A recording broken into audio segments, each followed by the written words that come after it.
Installation instructions. AG-3055. Galaxy hinged clamp assembly. 3/16" cable mount. Tools required: 5/8" deep sockets, torque wrench, hacksaw. Power tools can be used if care is given to not exceed torque values.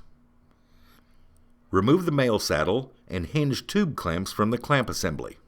Loosen the 3 7/16" bolts on the cable plate.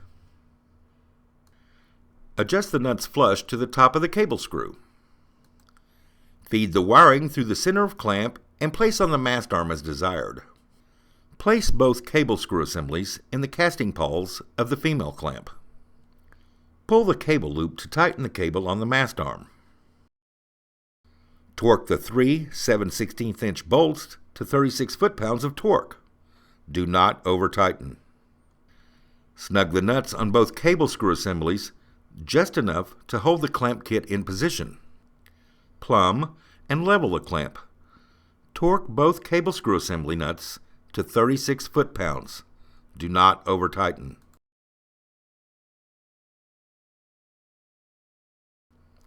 Install the hinge tube clamp assembly with its attachments installed onto the female clamp for either horizontal or vertical orientation, and install the 2 7/16" bolts.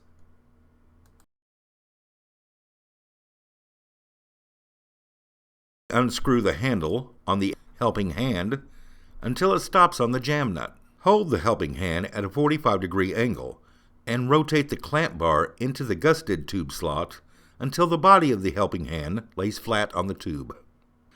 Lift the signal to where the helping hand is above the mast arm clamp kit. Align the gusted tube with the male saddle and lower the signal until the weight of the signal is resting on the helping hand.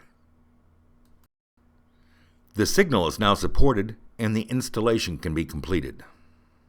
When the signal installation is completed, unscrew the handle on the helping hand until it stops on the jam nut. Slide the helping hand up and rotate it out of the gusted tube slot. Plumb and level the assembly and torque the 2 7/16" bolts to 36 foot-pounds. Do not over-tighten. With cable-type Astro-Brac clamp kits, it is common to have an excess amount of cable after installation. The purpose of the tie-back restraining clamp is to neaten the appearance of the mounting while providing a positive cable restraint. Position the excess cable on each side of the vertical tube. Insert each free loop of cable into either side of the restraining clamp. Tighten the clamp screw on restraining clamp and then tighten hex lock nut on clamp.